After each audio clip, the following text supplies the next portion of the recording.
Sandra, buenas noches. Yo también quiero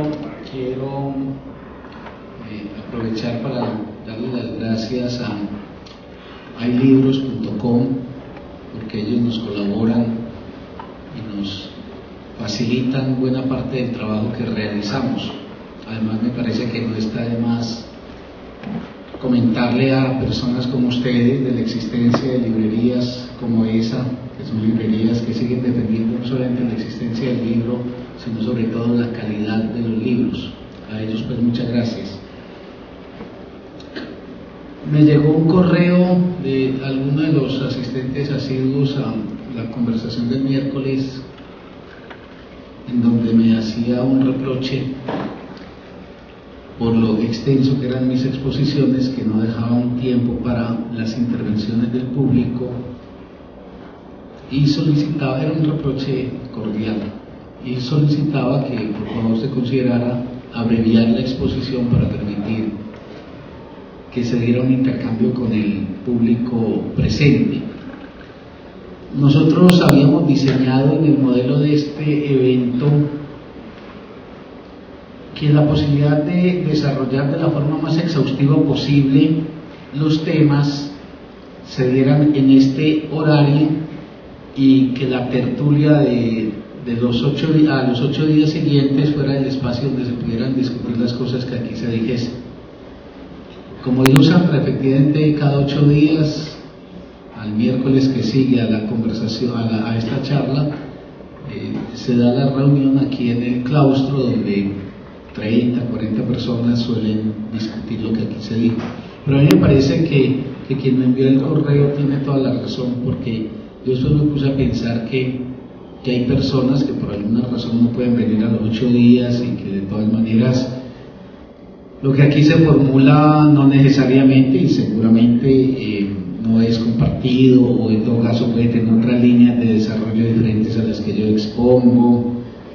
Entonces me pareció pues sensato y razonable el pedido y decidí que lo voy a acoger. Entonces, sin falta, terminaría a las 8 de la noche para que nos quede media hora para que podamos intercambiar y discutir en torno a algunas de las formulaciones que aquí yo les haga en el día de hoy. De todas maneras, muchas gracias pues a quien se ocupa porque las cosas traten de ir mejor. Bueno, entonces esta conferencia se llama Nuevos Amores, Nuevas Familias.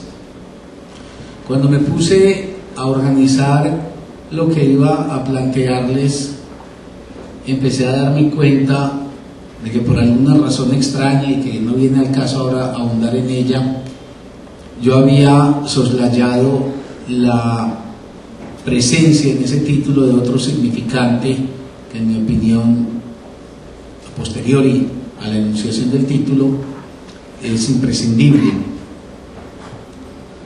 y es el de pareja. Esto se debió haber llamado mejor Nuevos Amores, Nuevas Parejas, Nuevas Familias.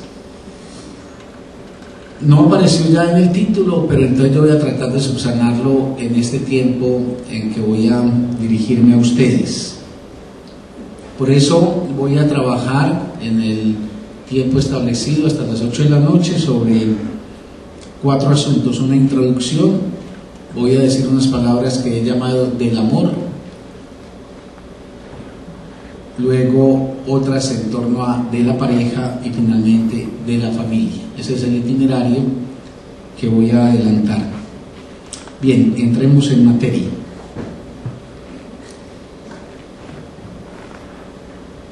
El Procurador General de la Nación, de manera muy reiterada, muy insistente y a veces muy amedrentadora, se ha venido pronunciando en contra de lo que él considera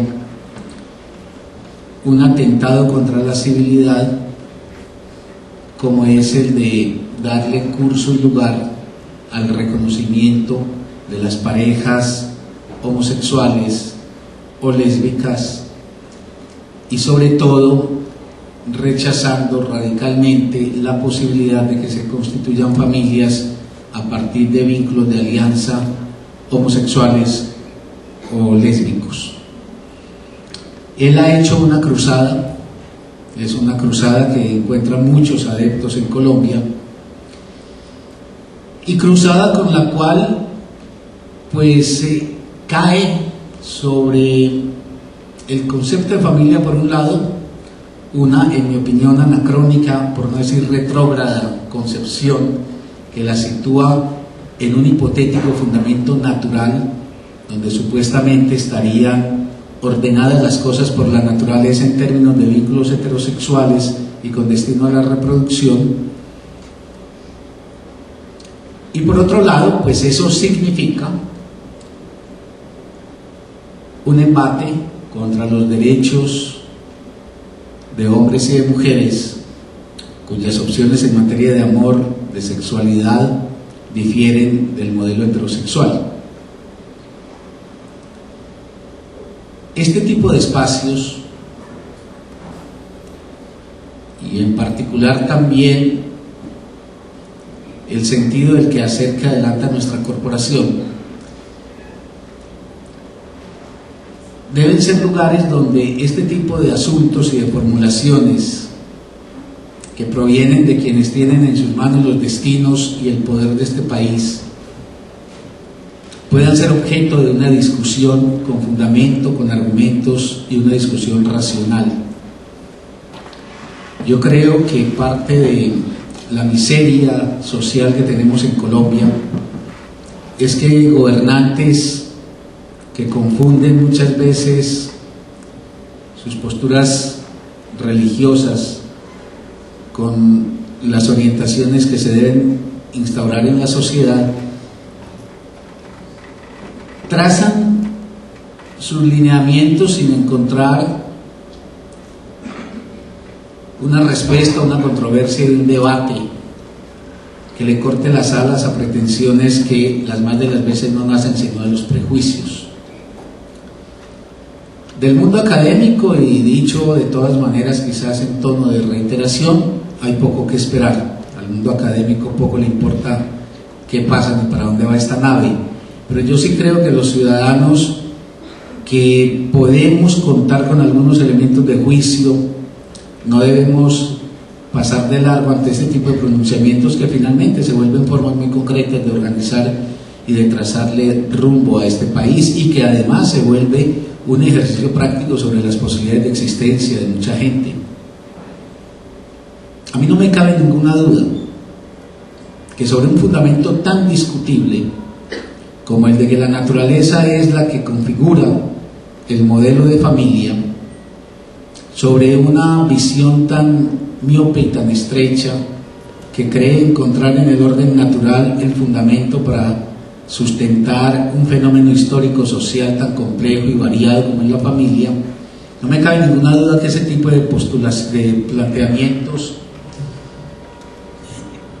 de seguir teniendo libre curso no pararán ahí, y ya nos veremos dentro de poco con el mismo personaje o con algunos de su corte pronunciándose, por ejemplo, contra el magisterio de las lesbianas o de los homosexuales, porque están más o menos en el mismo tenor las cosas.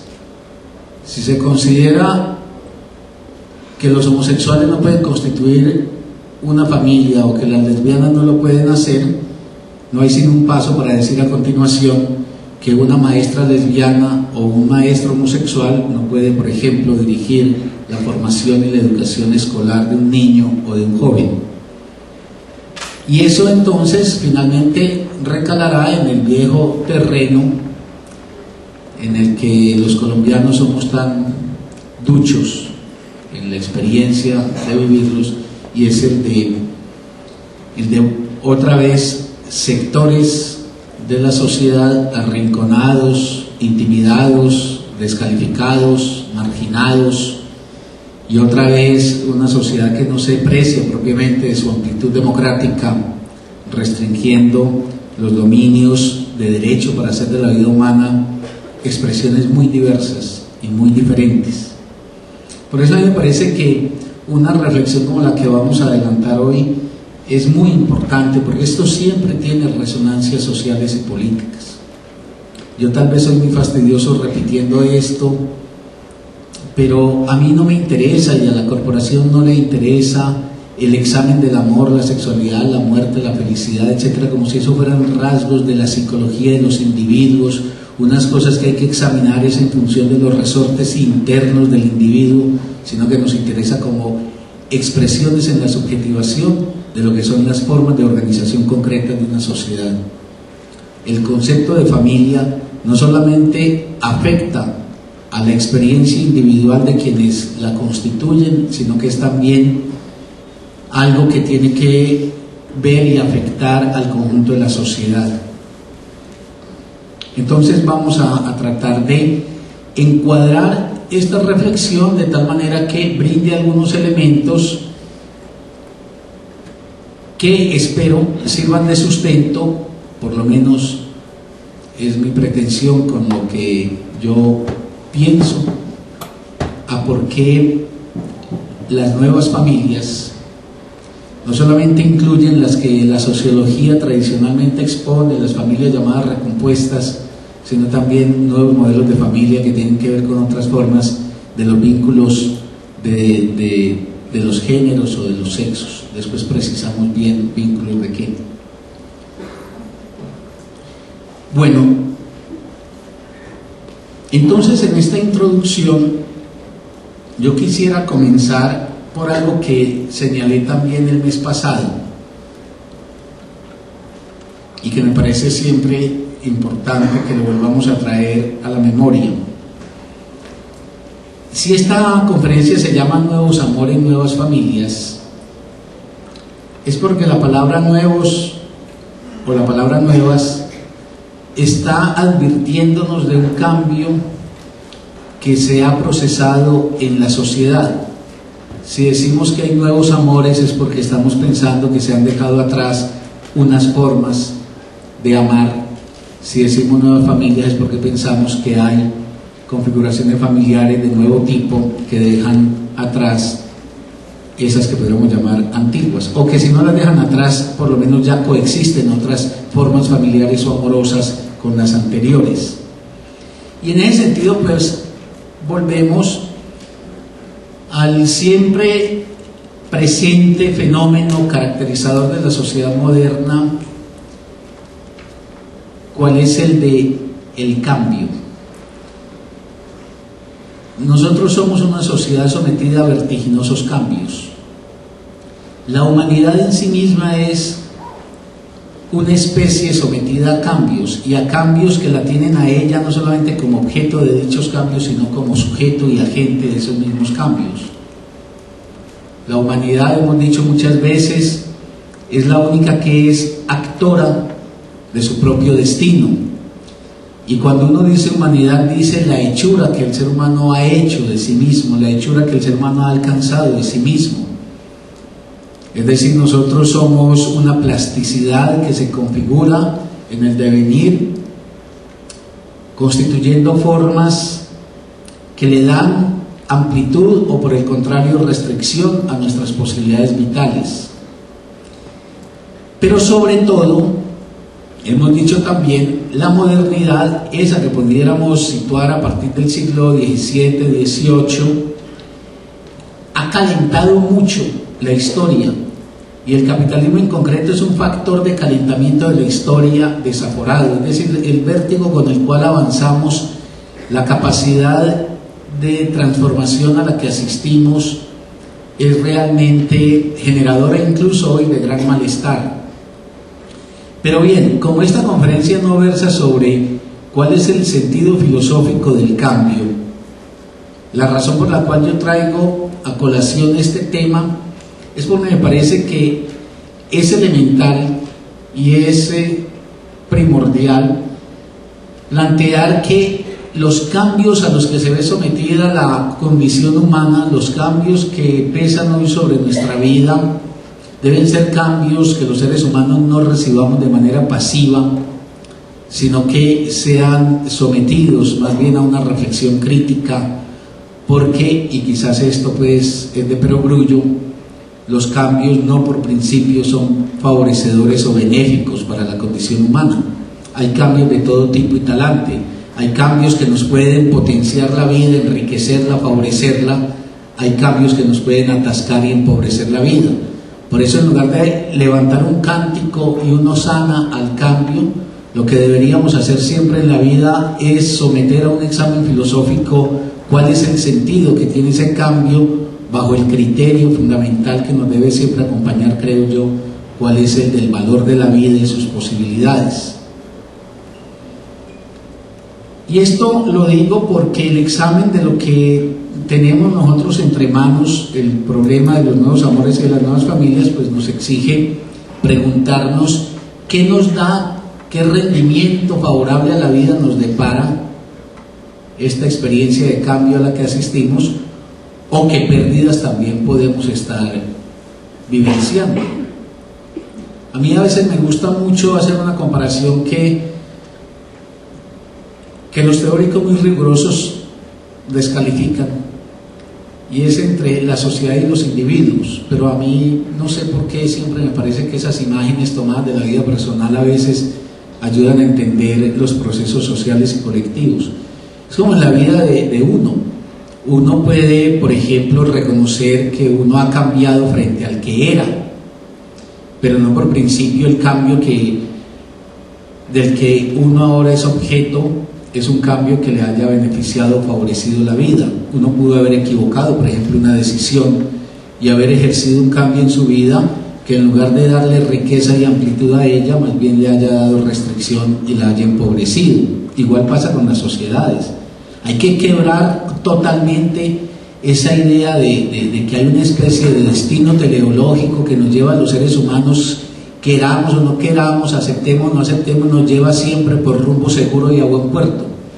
Yo creo que la ética y la política son la invocación de que nos hagamos responsables del destino que tenemos como sociedad, así como debemos de ser responsables del destino que tenemos como individuos, y que los cambios que hemos de introducir sean cambios que tengan la claridad y la orientación de efectivamente favorecer la condición humana, y no cambios como los que hoy quizás en gran parte vemos, que son cambios depredadores de la posibilidad no solamente de la vida humana, sino hasta de la vida planetaria.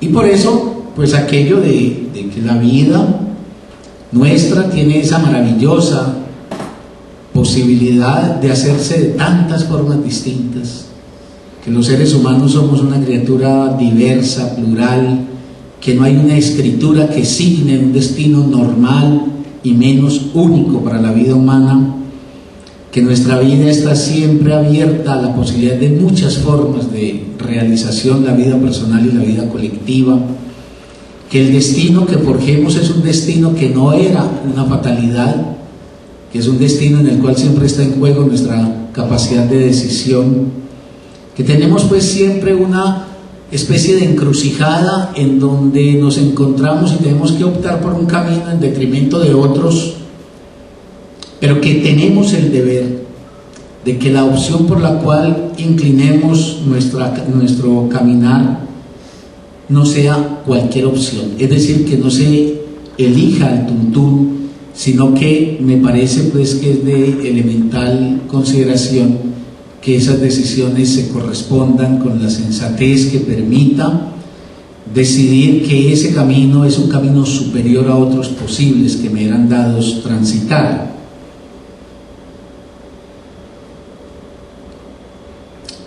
Y esto pues va para el tema de los amores y de las familias y los indudables cambios que se están operando, unos muy favorecedores de la riqueza y de la experiencia nuestra y otros quizás no tanto. Hoy asistimos a una contradicción, entre muchas otras, a una contradicción que está haciendo la vida del hombre y de la mujer contemporánea, por lo menos de la sociedad occidental, muy difícil y muy dura. Yo creo que nosotros estamos viviendo una forma de la experiencia vital que está por lo menos muy enredada y muy confusa, y en cierta manera todos arrastramos un agobio, cuando no directamente una angustia, con respecto a aquello que estamos haciendo y a las decisiones que estamos tomando, por ejemplo en materia amorosa, y en materia de todo lo demás que se viene con el amor, la sexualidad, la descendencia, etc. Esto no quiere decir que estemos pues bordeando el apocalipsis. Yo lo que digo es que la vida humana se hace cada vez más compleja y cada vez más difícil. Complejidad y dificultad no le quitan riqueza, ni siquiera dicha a la vida humana, probablemente son condiciones de la dicha humana, pero entonces sí es necesario que esa complejidad y esa dificultad la examinemos. Esa contradicción de la que yo quiero hacer mención en este momento es la que indica que hoy asistimos a una experiencia del amor caracterizada por la finitud.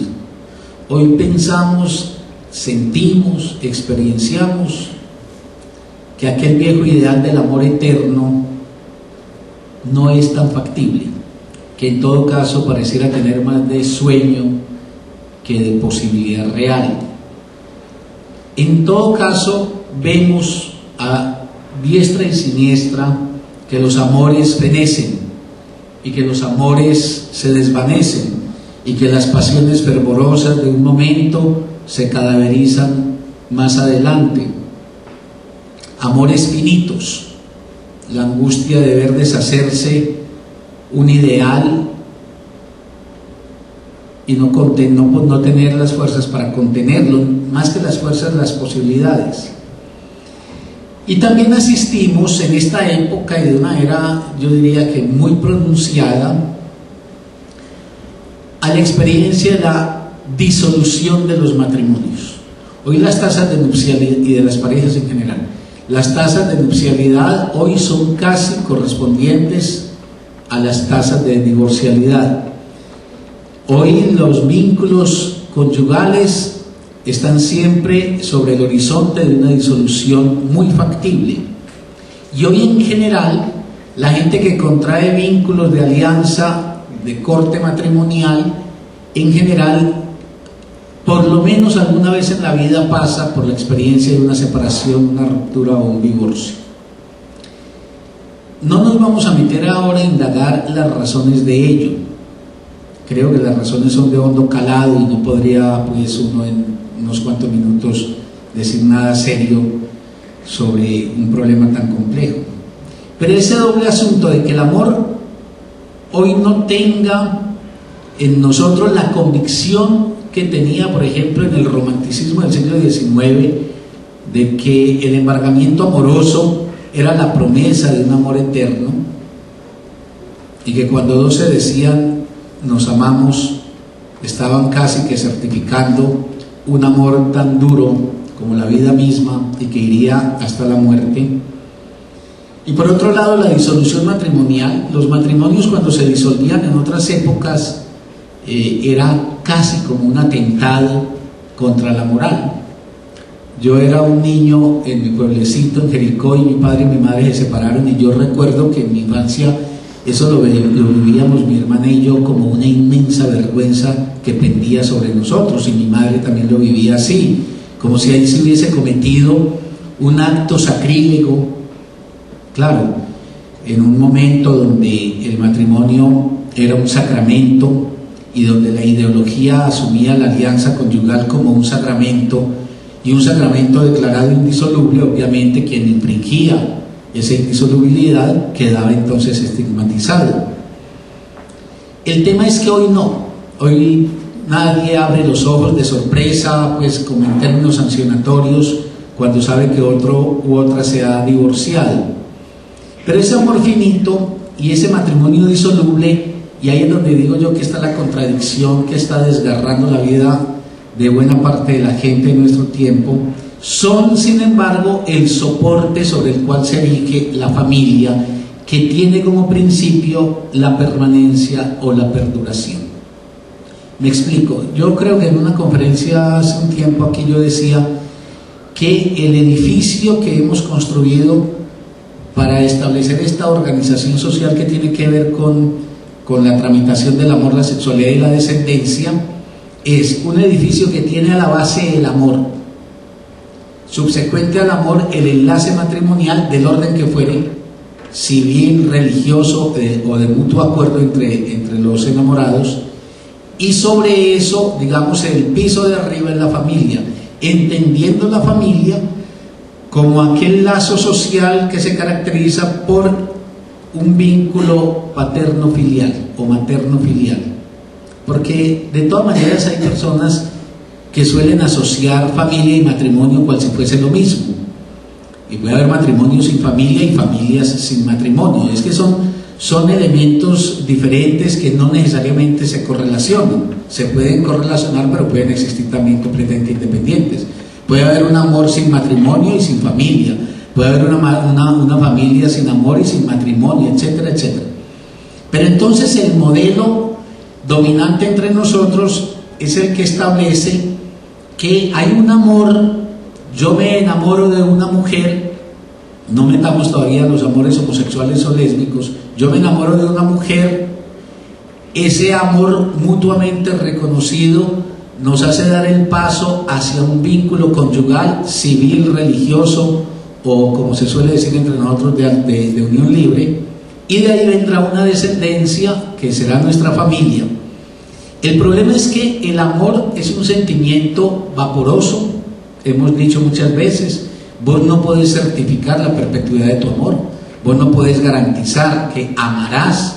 Eso suena bonito como expresión poética y quizás alimenta la más honda ilusión de nosotros de que cuando amamos a alguien amado nos certifique perpetuidad en el amor, pero bien sabemos que el amor es un sentimiento que reclama unas condiciones de renovación que no son certificables y mucho menos garantizables pues por la mejor intención o la más buena voluntad que uno tenga.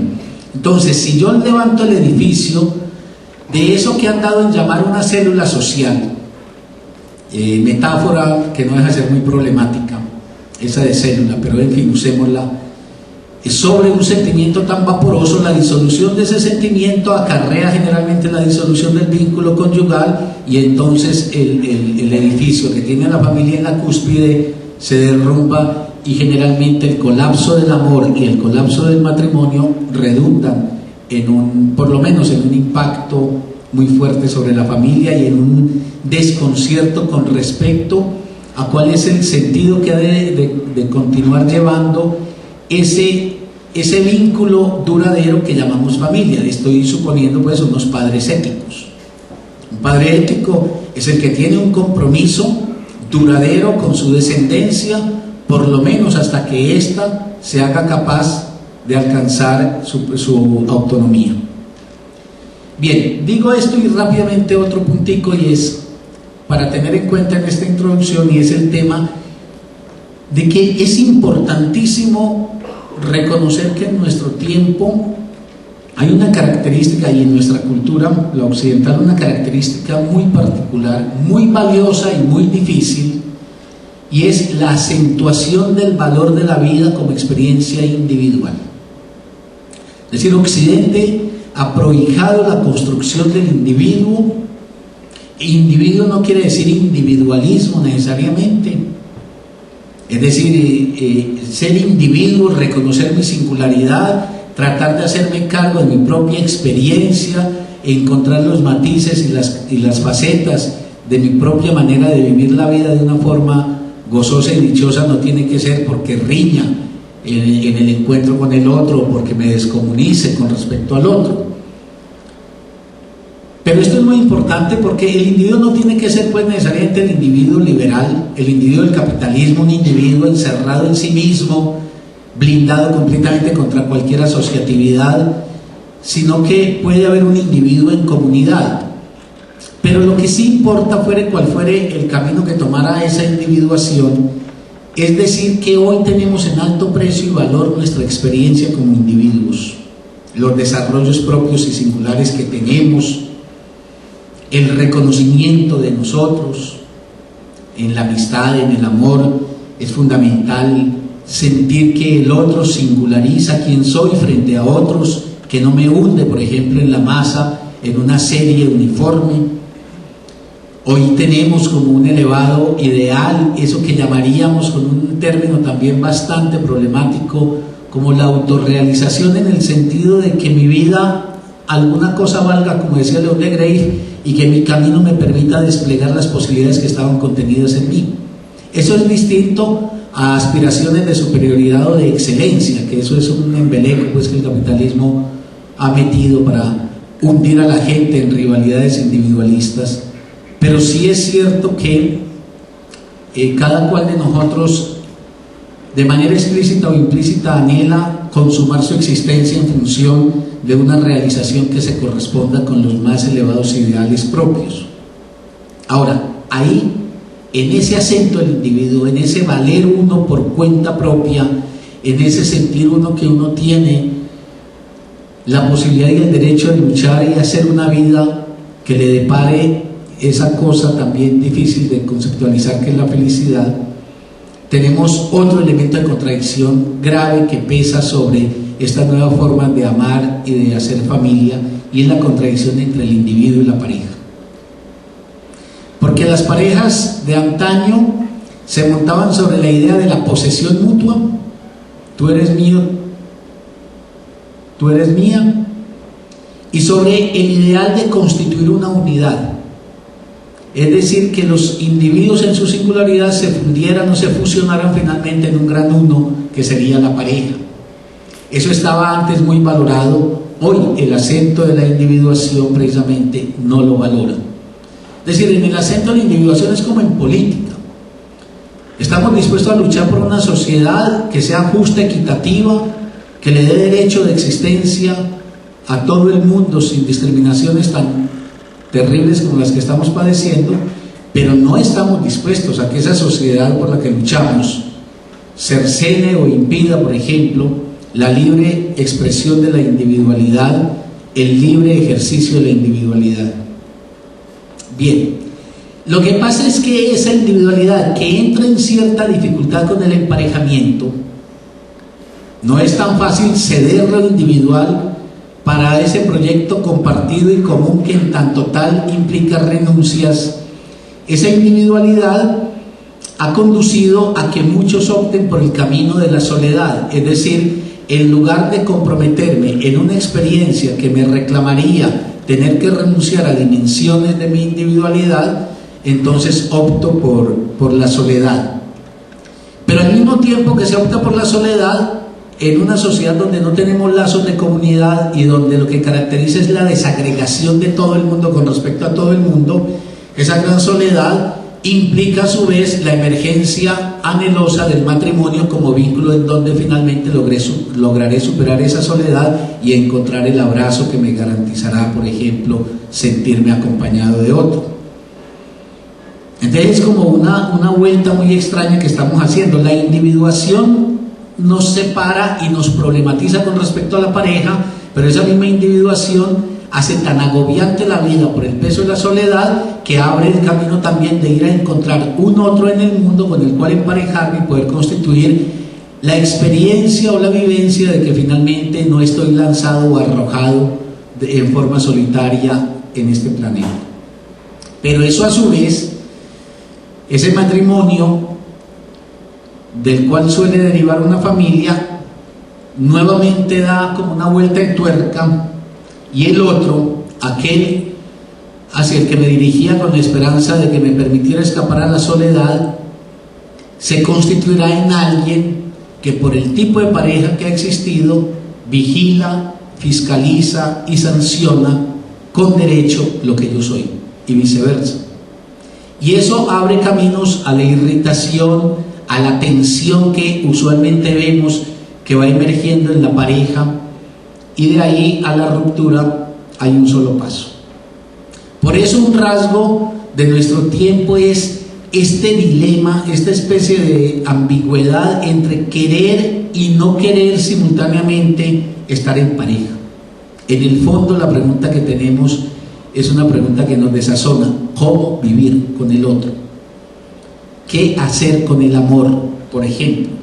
¿Cómo hacer que el amor no se constituya en un camino paradójicamente a la perdición, por ejemplo, por la conculcación de la libertad o por la renuncia que impondría el deseo?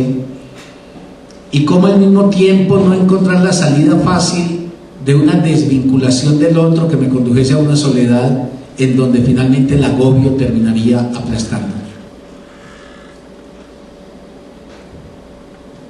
Es decir, lo que está hoy en cuestión en buena parte es el concepto mismo de pareja.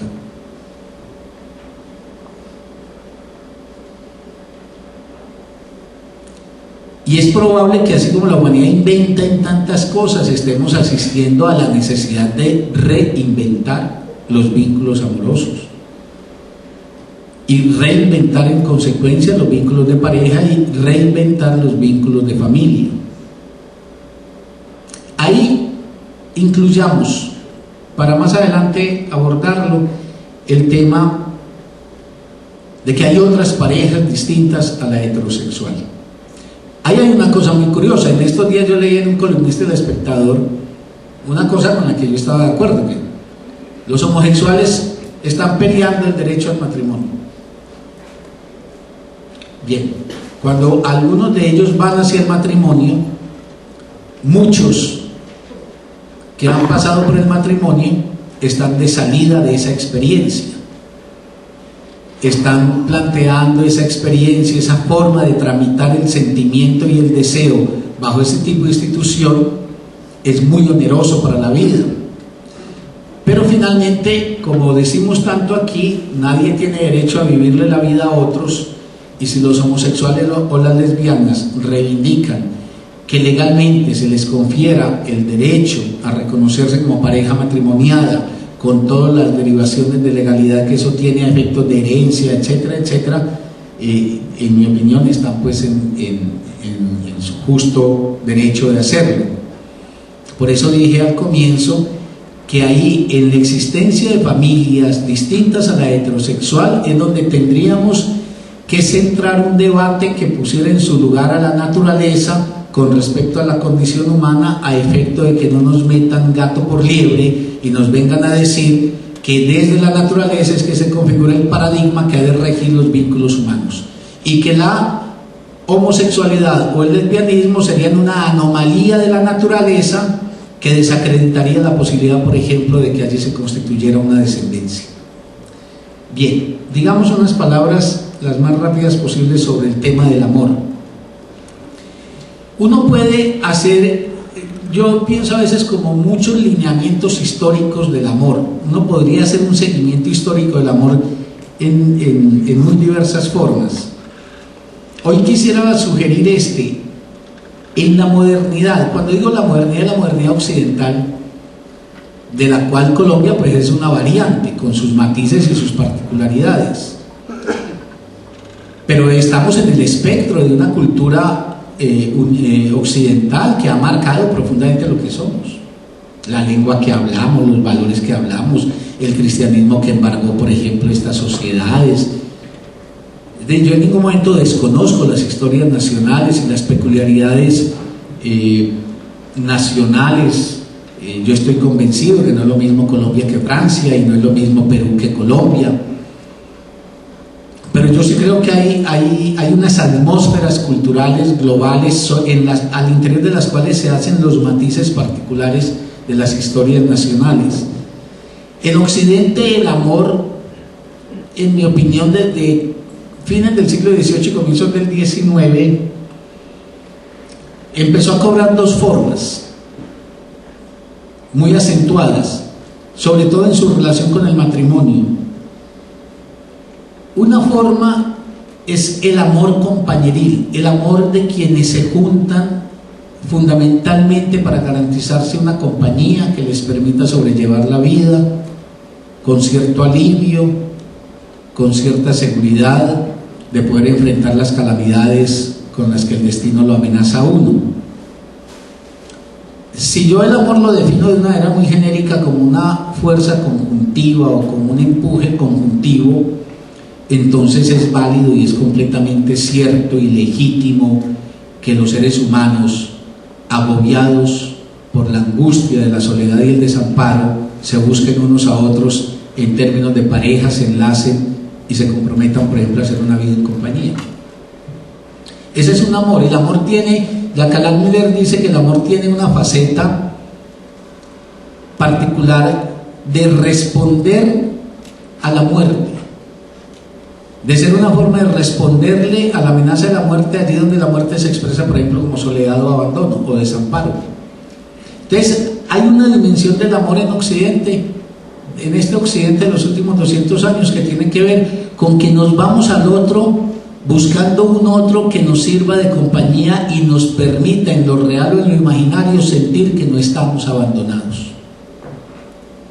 Y yo he dicho muchas veces, por eso hay muchas parejas que no están atravesadas por un amor apasionado, que no se resignifican la existencia, que no hacen de la experiencia del encuentro entre ellas una potencia transformadora de lo que son, sino que se repiten, se reiteran, entran en regularidades, y esas parejas se quieren y se quieren honradamente y se quieren porque el uno le es imprescindible al otro y viceversa, allí donde la ausencia del otro vería la fatalidad de la soledad de este. Eso es un amor compañeril. Pero simultáneamente en Occidente se prohijó, y esto en la versión particularmente del amor romántico, el amor pasional romántico, es decir, un otro que no está ante mí porque me depara compañía, en todo caso eso es secundario, sino que es un otro que es profundamente significativo y que impacta el orden de mi ser. Su palabra, su presencia, su acción, etcétera, conmueve lo que soy y pone en un ejercicio de transformación y de creación lo que soy. Son los amores potentes, por ejemplo, que la gran literatura nos ha mostrado.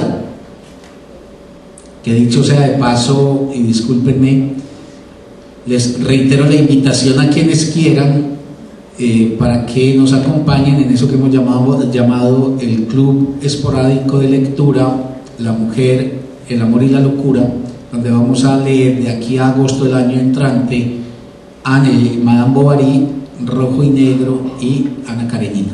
Y fue que se me vino a la cabeza porque dije, la gran literatura nos muestra la fuerza intensa, la fuerza impactante, no necesariamente benévola, no necesariamente destinada al bien.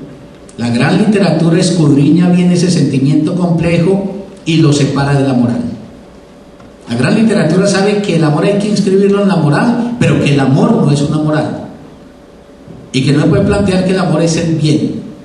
Bueno, el amor apasionado es romántico. El romanticismo plantea una cosa muy satisfactoria para el ser humano en lo imaginario, pero imposible de concretar en la realidad. El amor pasional romántico es la petición de que el otro sea todo para mí y que yo sea todo para él. Eso es imposible. Más adelante diré por qué, en mi opinión. Por eso el amor romántico se desmorona. Y por eso, si no hay un replanteamiento de la posición frente al amor, el seguir demandando que un otro constituya todo y que con el otro yo pueda configurar una especie de unidad cerrada, seguirá conduciendo ineluctablemente esos encuentros que en un comienzo están tan esperanzados a un fracaso final. Yo creo que lo que nos han venido enseñando saberes como el psicoanálisis es que tenemos que aprender a aceptar que nada nos totaliza, que nada constituye un todo para nosotros y viceversa, que no somos todo para nadie, y que si eso no lo aceptamos, si eso no lo inscribimos en una nueva ética de los vínculos de pareja y del sentimiento amoroso, yo creo que seguiremos como el Quijote luchando contra molinos de viento en pos de un amor que nunca podremos concretar, porque la petición de principio está en contradicción profunda con la estructura misma del sujeto humano y con la estructura de su deseo. Y eso más adelantico se los fundamento mejor. Ahora, esos dos amores, el amor compañeril y el amor romántico, y la suma de fracasos y de dolores que el proyecto romántico ha acarreado, que fue el proyecto fundacional de la pareja, de la familia moderna, de la familia nuclear. ¿Por qué la gente se casaba? Porque estaba enamorada. ¿Y por qué enamoraba? Porque te encontré como un ser absolutamente excepcional y serás todo para mí. tú eres el sentido de mi vida. Por consecuencia, si te ausentas de mí, mi vida se desbarranca, mi vida no tiene asidero alguno. Pero además que eres el sentido de mi vida, eres todo para mí. Eres toda mi sexualidad, eres todo el sentido de mi vida, como ya he dicho, eres toda mi felicidad, eres toda la compañía, eres todo. Y finalmente el mundo puede quedar por fuera de esos bordes en donde yo estoy resuelto en una unidad totalizadora con otro. Por eso es que los historiadores del tema de la familia han mostrado que este modelo ha conducido a un efecto lamentable en los tiempos modernos y es la despolitización. Porque si la mentalidad es, el todo de mi vida es encontrar esa pareja que me completa, la polis sobra. Y por eso la felicidad se empieza a volver es un proyecto individual. Y de ahí, con todo respeto, las psicologías que vienen a alimentar la idea de que la experiencia humana es un trabajo del individuo consigo mismo, allende completamente condiciones materiales, sociales, históricas, políticas, etcétera, etcétera. Ahora, frente a esa experiencia, digo yo, que ha mostrado que esos amores que arrancan fervorosos, van al vínculo conyugal y luego empiezan ahí un desgaste que terminan o en la irritación o en la acomodación pasiva, o en la derivación al amor compañeril, porque esa es una mutación que hace el amor pasional. O fracasa y se rompe bajo la forma del divorcio, o se acomoda bajo la forma de la aceptación y proyecta sobre los hijos, en términos freudianos, como toda la potencia libidinal. Entonces, te amaba mucho, pero por el poder deslizante que tiene el deseo, y en este caso el deseo que cobra la forma del amor, entonces terminamos queriendo mucho. Vos y yo nos podemos querer en el sentido de que nos apreciamos, nos valoramos, pero esencialmente lo que ahora cobra lugar relevante en nuestra vida se llama nuestros hijos. Entonces es una especie como de lógica muy curiosa. Dos que se han amado intensamente hacen una especie de acuerdo tácito de abandonarse en esa potencia que tenían el uno frente al otro para amarse y derivar eso más bien hacia el hijo. Y ahí tenemos en estos 200 últimos años y sobre todo en los últimos 50 esa exaltación del hijo, y ese hijo proyectado en lugar de la cristalización narcisista de los padres. Y entonces los padres quieren mucho a los niños, pero siempre hay que decir a sus niños, no a los niños, porque los niños son también los niños del África, los niños de Urabá, los niños que mueren como moscas en todas partes de este planeta, pero esos no nos conmueven, esos no nos movilizan siempre, digamos, nuestros niños. Frente a eso, algunos optaron por un camino y yo lo llamo el amor negado. Entonces, no al amor. Y ese no al amor ha cobrado forma en nuestro tiempo como consumo. Entonces, en lugar de un vínculo comprometedor, significativo, exigente, difícil y en la misma proporción de difícil dichoso, entonces vínculos efímeros, relaciones, como dije hace un mes, de bolsillo, relaciones de entrada fácil para igual salida fácil, relaciones que no implican apostar duro para no tener el riesgo de perder mucho, incluso aunque no se gane tampoco mucho, relaciones que no conmueven, relaciones entregadas fundamentalmente a algo que esta época le hace culto, que se llama el placer. El placer. Cuando yo digo el placer, no es porque yo esté aquí reivindicando pues filosofías contra el placer en el sentido de contra la gratificación de la vida, sino un placer que en esta sociedad es menester que le preguntemos qué es lo que te place. Preguntemos a un sujeto. Pero bueno, eso me distraería, digámoslo así. Son vínculos cuya única exigencia es hacerme placentera esta noche en el cuerpo, o hacerme placentero esta noche en el baile, y ya. Entre vos y yo finalmente no hay vínculos fuertes y comprometedores, no hay identificaciones potentes puestas en juego, no hay significatividades mutuas que hagan del otro un ser que se singulariza ante los ojos de uno y viceversa, sino que lo que hay es atracciones que sostengan un encuentro que depare un placer de baja monta. Y está nuestra época abriéndose, y yo creo que es lo que está más o menos contorneando la época, la necesidad de inventar una nueva manera de experienciar el amor. El problema de eso es que eso lo puede tener uno en la cabecita muy claro, pero su ejercicio concreto como práctica en la vida es mucho más difícil. En general los seres humanos hablamos mejor de lo que vivimos y decimos mucho más bonitas las cosas de cómo las podemos efectivamente actuar en la vida. Pero yo sí creo que la experiencia amorosa, por lo menos en mi perspectiva, el amor es un bien muy potente del ser humano. Y yo creo que toda experiencia amorosa uno la tiene que interrogar a la luz de dos preguntas. ¿Qué hago con este amor? De esta extraña posición subjetiva que me significa el amor, ¿cómo la convierto en una potencia a favor de la vida?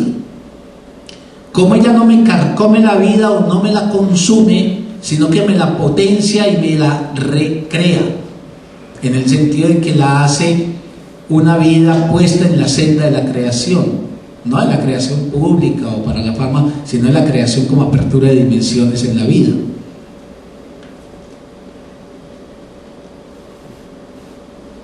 Esa es la primera pregunta. ¿Qué hago con este amor? Es que el amor es un asalto maravilloso, inesperado, gratuito en buena medida. No creo que sea un acontecimiento frecuente. Pues por eso depende también de lo que cada cual concibe o considera que es el amor. Eso es como la literatura. Si yo tengo un bajo criterio para la literatura o la poesía, cualquier cosa, el Indio Duarte o cualquiera, termina siendo poesía. Pero si yo tengo una petición de que esa palabra llegue hondo, escarbe y escudriñe laberintos de mi alma, ya no es posible que a cualquier cosa la llame poesía. Igual pasa con el amor. Si la palabra es tan ampliamente utilizada que cualquier vínculo atractivo o de pequeño placer lo llamo amor, pues entonces lógicamente muchos objetos entrarán ahí. Pero si hay una exigencia, como decía Kafka, de que el amor sea realmente una intervención poderosa sobre el ser de uno, entonces ya no es tan fácil encontrar que en la vida le acontezcan a uno esos trances. Y entonces habría un nuevo camino que es el que yo llamo el amor no todo, el amor apasionado no todo. Otro día hablamos de eso, pero es que es posible, por lo menos yo lo dejo como pregunta, es posible que un amor bajo la forma de una pasión, y yo quiero insistir, para mí la pasión no es el frenesí, no es el desfogue incontrolable.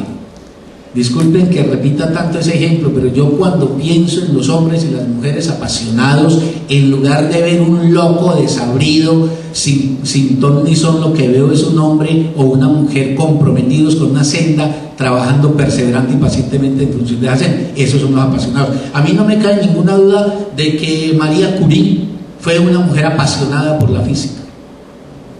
Bueno, era una mujer tesonera del día a día en función de ese objeto que le obsedía. Lo que pasa es que esta ideología tan engañadora de tantas maneras para entontecernos la vida hace pensar siempre que el apasionado es un ser que, mejor dicho, perdió los estribos, que está fuera de sí, que es una especie de ibris, de ser enloquecido. Y piénsenlo, yo creo que a ninguno de ustedes, a ninguna le cabe duda de que Thomas Mann era un hombre con una profunda y honda pasión por la literatura, y que Vincent Van Gogh era otro que estaba absolutamente atravesado por la pasión pictórica.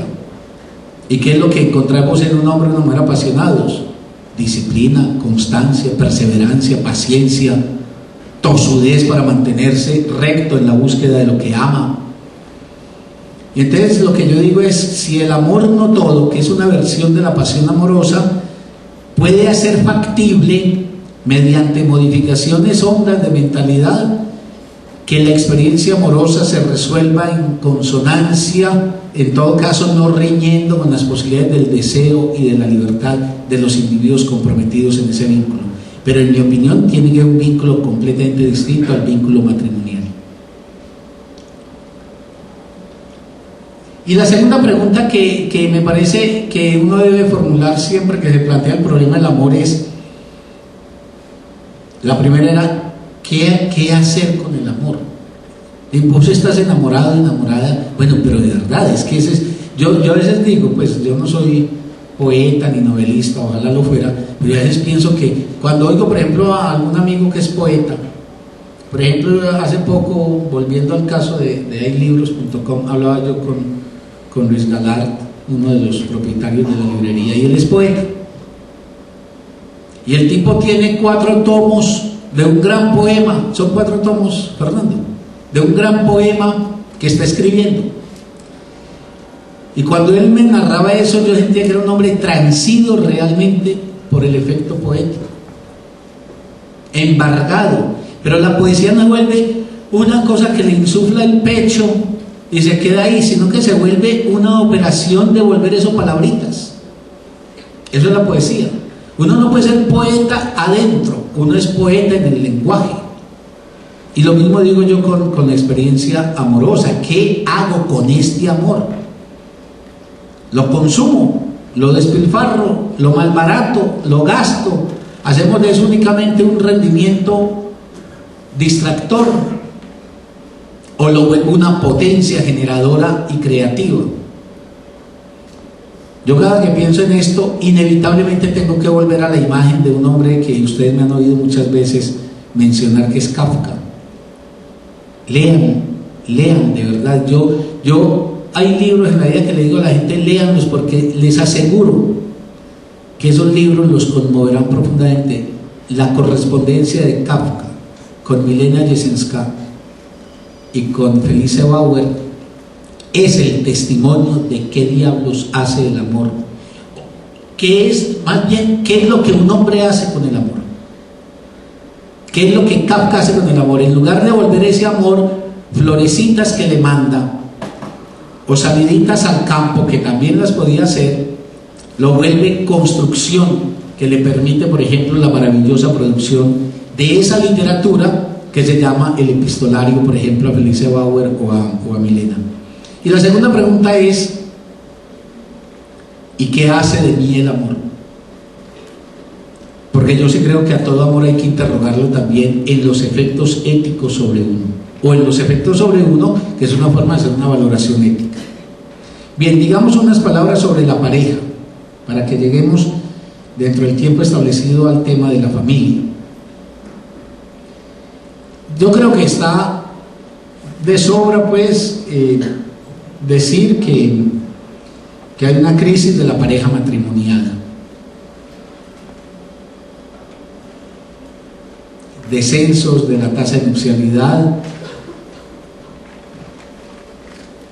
Hay ya muchos hogares unipersonales, hay mucha gente aventurando la vida por fuera de pareja. Si hace 50 años a alguien se le preguntaba, por ejemplo, a una muchacha, ¿vos querés casarte? La inmensa mayoría contestaría que sí, alguna diría que no, que se quiere ir más bien de monja, pero hoy no, y no creo que sea por un asunto juvenil, porque además en la edad media de la vida muchos deciden más bien dislocar una pareja que traían y avanzar luego por vía solitaria. Hay un ascenso de los divorcios y de las rupturas.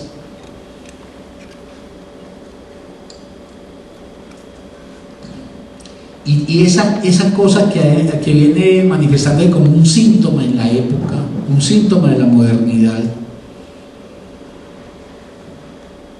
Hay algunos problemas que saltan, que son muy complicados dentro de la pareja contemporánea. Uno es el desgaste del amor, esa especie de pérdida del amor a la que asisten los emparejados en el matrimonio. El segundo problema, que yo no lo digo en ningún sentido peyorativo, pues yo, créanme, que pienso que nadie tiene la clave de esto y que cada uno se le está jugando, pero que es muy importante uno reflexionar la vida en todos sus aspectos. El segundo problema que hoy están presentando las parejas, en mi opinión, es el malestar de la cohabitación, el malestar de la convivencia. La convivencia de dos seres humanos bajo las lógicas del amarse, eso, aunque parezca como risible, eso es muy extraño, eso es muy raro. Es que no hay nada que... Es que ese es un invento además tardío, que a los seres humanos cuando se enamoraban les diera por irse a vivir juntos. Es un invento tardío, es un invento de hace 200 años. A la humanidad no le ocurría juntar el amor con la convivencia, como no juntaban el matrimonio con el amor. Pero ese es un problema hoy, porque es que la convivencia no es solamente pues la lógica, el ritual del acostarnos juntos, sino que son todos los sistemas de regulación, control mutuos que implícitamente entran en juego en eso. A mí no se me escapa que eso debe derivar también algunas ventajas, seguramente, pero ahí hay un terreno que hace muy factible que aflore la irritación, por ejemplo, entre los convivientes. Bueno, por la razón que fuere. Y hay un tercer problema muy bravo en los emparejamientos contemporáneos, que es el gran problema de la fidelidad, que es la posición dilemática del ser humano frente a la fidelidad. La fidelidad es uno de los temas, yo sinceramente lo digo, por lo menos tal como yo lo pienso, de los temas más densos, más complejos y más difíciles, a los que, curiosamente, de manera más simplista hemos abordado. En general seguimos registrando una visión de la fidelidad en términos del modelo cristiano, de que la fidelidad se resuelve como un deber a otro. Y seguimos inmersos en una moral que plantea que el encuentro con el otro, que va a definir el valor de fidelidad, tiene que ver siempre con el débito a otro. Ese es otro tema que otro día habrá que abordarse, pero esos tres asuntos, el desgaste progresivo del amor en la experiencia conyugal, o la conversión de ese amor apasionado pues en el amor compañeril, el problema de todas las fricciones, irritaciones y controles y regulaciones mutuas que se establece a partir de la convivencia. Los convivientes se regulan y se controlan, incluso por buenas personas y queridos que sean. Es que eso es inevitable. Si vos llegas todos los días a las 9 de la noche, el día que llegas a las 9:30 ya hay alarma prendida. Y si no llegaste, pues mejor dicho, catástrofe. Y no porque es que es una vieja loca, fregona o un tipo insoportable, sino porque la forma habitual de vivir hace una regulación de los tiempos, de las conductas, los comportamientos, las compañías, etcétera, de los demás. Pues del otro. El control en el espacio, la regulación del comportamiento y la conducta en función del espacio controla todo lo demás en la vida. Bien, ahora, ¿por qué se está separando la gente hoy? Yo creo que eso es importante porque me parece que ahí, en ese síntoma de hoy, que la pareja es lo difícil de soportar, o que hay una cierta imposibilidad de formar pareja, esas son como las dos expresiones sintomáticas de la pareja hoy, que por una vez lo difícil de soportar, la quiero, pero, o no puedo construir un vínculo, porque cada que voy a construir un vínculo algo obstruye la posibilidad de esa aproximación y sobre todo de lo que sería una construcción con el otro. Ahora, la gente se está separando, ¿por qué? Y yo digo que escudriñar eso es importante porque quizás va mostrando y radiografiando toda la mecánica interna, la relojería de esa institución, de la institución de la pareja, que en general la hemos resuelto bajo la forma matrimonial. Y cuando digo matrimonial, quiero insistir, yo concibo por matrimonio la sanción del sacerdote con su bendición la del juez con su firma o la de la contracción mutua por parte de los enamorados del vínculo cuando deciden que se van a vivir juntos. Porque en alguna parte yo definía el matrimonio simple y llano, y por eso incluyo ahí hasta el noviazgo. El matrimonio no es una cosa distinta a la decisión por la cual dos seres se delegan mutuamente las soberanías sobre sus cuerpos, sus tiempos, sus espacios, sus palabras, sus compañías. El matrimonio tiene una cosa muy extraña, de verdad, es que un otro cobra derecho sobre uno. Yo no quisiera hacer de eso una burla, ni mucho menos, porque a mí me parece muy angustioso eso, pero yo a veces pienso que cuando uno es menor de edad hay un otro al que uno siempre le debe una explicación por lo que hace. La mamá, que le dijo, ¿vos dónde estuviste? Entonces uno le dice, es que salí con Chucho a dar una vuelta. Ya te dije que aquí tienes que estar a las 8. Bueno, y después eso que llamaríamos como el paso a la autonomía personal, nos inventamos en el mundo un otro a quien darle cuenta y referencia de nosotros. ¿Dónde está? Y pues a nosotros pedirle cuenta y referencia al otro. ¿Dónde estamos? ¿Con quién estamos? ¿A qué horas estamos? Etcétera. Explícita o implícitamente. Por eso yo digo, la regulación convivencial es la que permite y garantiza que todo el sistema opere. Y eso es lo que sobre una cultura que ha exaltado tanto la individualidad está haciendo una fricción muy grande entre el individuo y sus tendencias a realizaciones propias y las lógicas que le impone el dispositivo conyugal. La gente se está separando porque, así lo dicen. Si vos le preguntas a los separados, que abundan, ¿por qué se separaron? No nos comprendíamos. Eso es muy, muy profundo. No nos comprendíamos. Otras veces dicen, es que no nos conocíamos. Eso está planteando que hay algo en el vínculo que no permite la resolución de una demanda fundamental, que es una demanda en torno a quién soy y quién eres. La contiguidad física no se resuelve como un conocimiento de quién es el otro. Kafka dice que dos seres humanos pueden yacer en la cama piel con piel y todos los días, y esa contiguidad física resolverse como una extrañeza espiritual. La gente dice, o la gente se separa porque cae el amor. No, ya no lo amo o no la amo. Porque se pierde la admiración.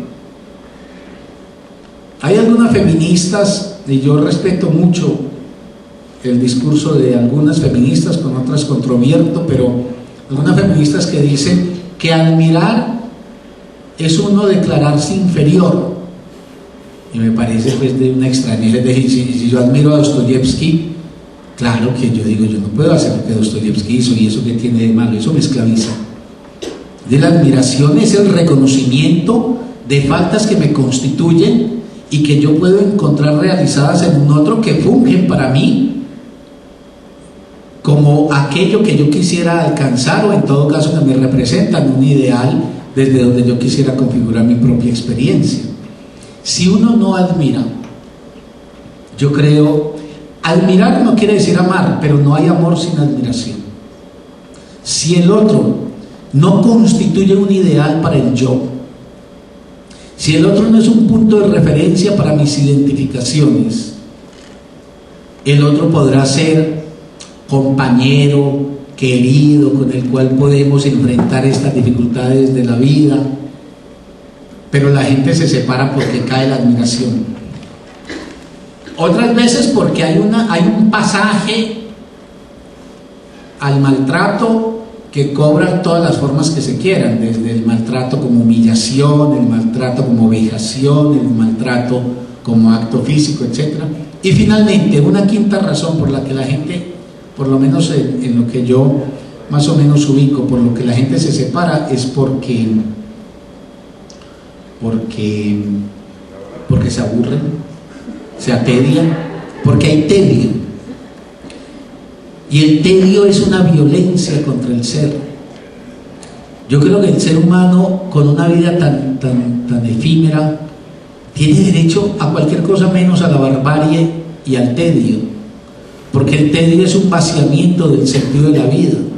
El tedio quiere decir la presencia y la compañía con el otro, en lugar de enriquecer por asignación de sentido la vida, la está más bien devaluando. En fin, el matrimonio en ese sentido, y hace parte de la crisis de la pareja contemporánea, pasó de ser un crédito de la felicidad. La gente se casaba convencida de que ingresaba directamente a la felicidad, y por eso era el anhelo potente. Las muchachas, por ejemplo, soñaban con ir vestidas de blanco, y los hombres finalmente con poder ganar el sí de esa muchacha, y consideraban que ese acto ritual por el cual se hacía el tránsito del estado de soltería al estado de matrimonio significaba el ingreso a la felicidad. Hoy el matrimonio pasó de ser crédito de la felicidad a ser sospechoso de desdicha.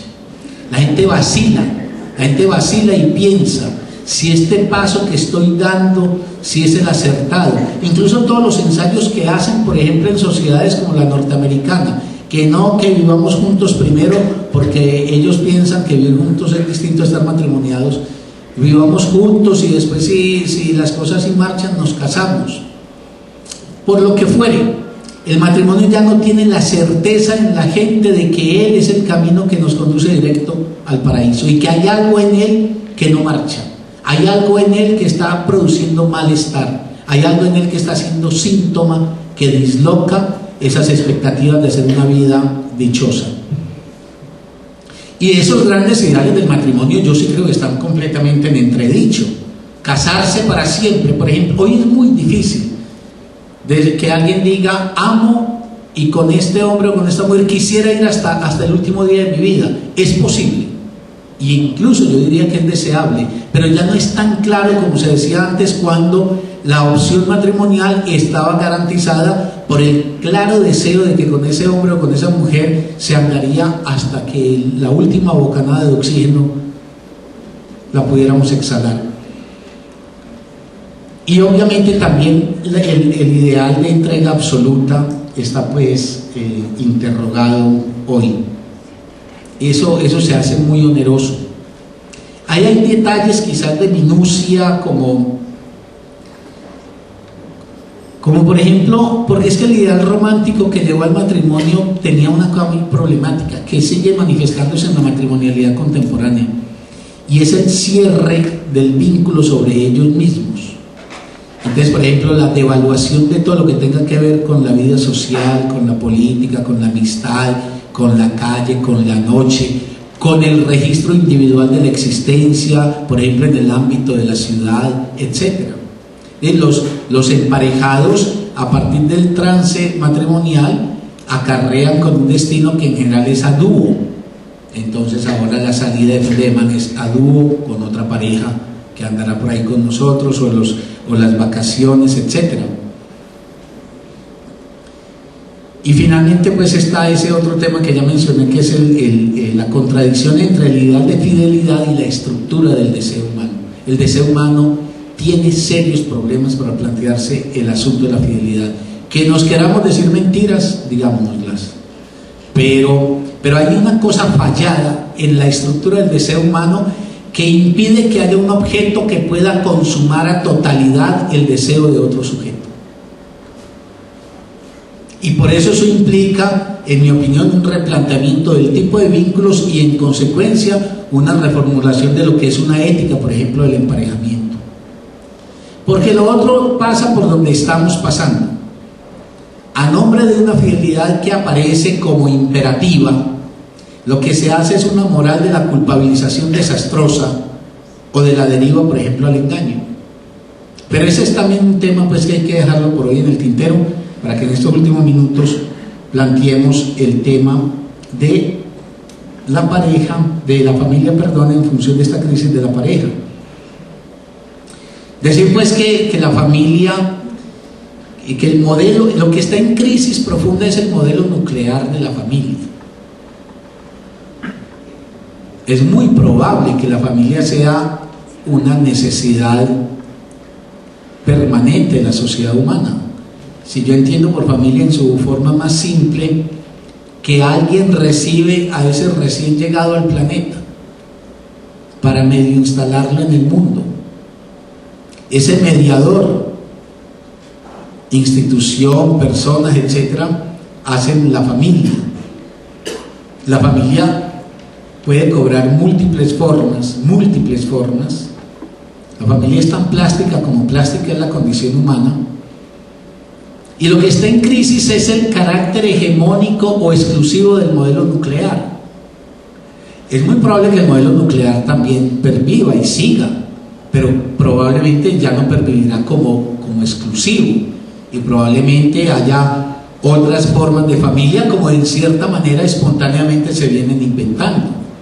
Las familias recompuestas que se dice hoy, esas de donde dos nuevos cónyuges llegan con sendos patrimonios de hijos y hacen un enlace, y entonces hoy hay un montón de padrastros y de madrastras, y todo eso está modificando, por ejemplo, ese modelo de familias indisolubles a partir de parejas indisolubles.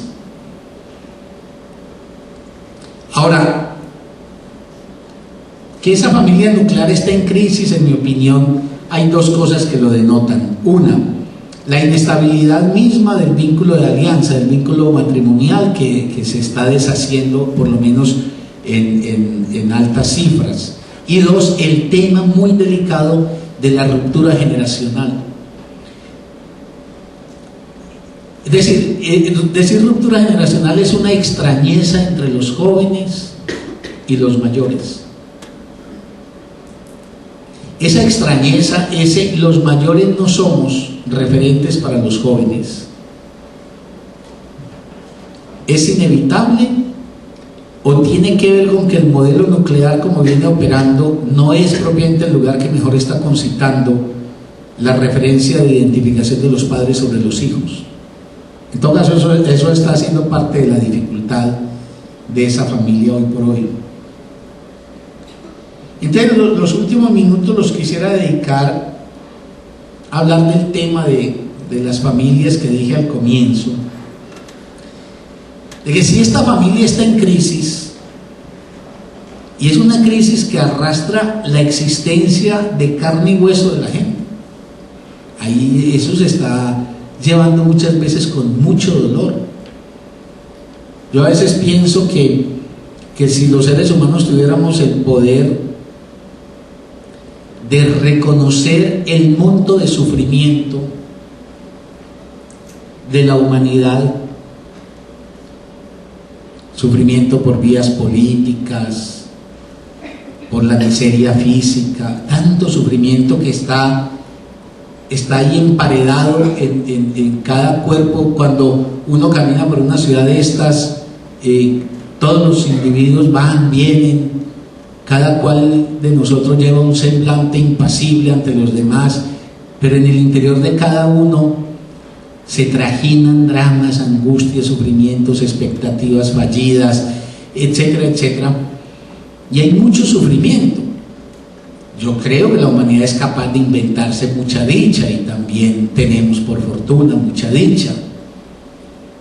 Pero yo creo que también la mirada a la condición humana tiene que pasar por el sufrimiento.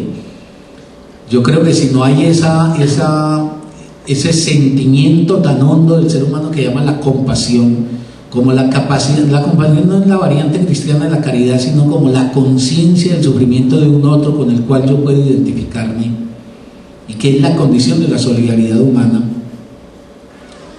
Entonces, si eso se nos desteje, entonces lo que tendremos son sociedades de la indiferencia que actualmente tenemos, que yo sí creo que somos sociedades terriblemente frías, duras e insensibles ante la cantidad de sufrimiento que tienen que llevar a cuestas y en solitario los seres humanos. Bien, las nuevas familias, pues dejemos de un lado lo que ya sabemos que son las familias recompuestas, que la gente no se divorciaba y hoy se divorcia, que como conté con la anécdota mía de mi pueblecito, lo que era vergonzoso hoy es absolutamente normal. Hoy todos tenemos amigos divorciados, amigas divorciadas, etc. Pero hay esas otras nuevas formas de plantear la familia, que son las familias de los homosexuales y las familias de las lesbianas. Ya no la pareja. Yo creo que los homosexuales y las lesbianas tienen pleno derecho a reivindicar en la legalidad del Estado que su compañía de amantes derive en beneficio del deudo cuando uno de los dos, por ejemplo, muere, o que si hay una separación haya, es decir, que se plantee con ellos en términos del matrimonio o de la alianza, como bien quieran hacerla, los mismos derechos que cubre, por ejemplo, a los heterosexuales. Pero lo que pasa es que la reivindicación no queda en el matrimonio únicamente, sino en la familia. En palabras simples, decir familia es decir una relación filiativa. Nosotros queremos tener hijos, dicen dos lesbianas. Nosotros queremos tener hijos, dicen dos homosexuales. Y entonces, en un país tan conservador como Colombia, nosotros constituimos, yo creo que uno de los lugares del planeta más conservadores. Yo creo que nosotros nos matamos tanto, precisamente porque somos tan incapaces de flexibilizar una mirada que permita que en la vida haya muchas formas distintas.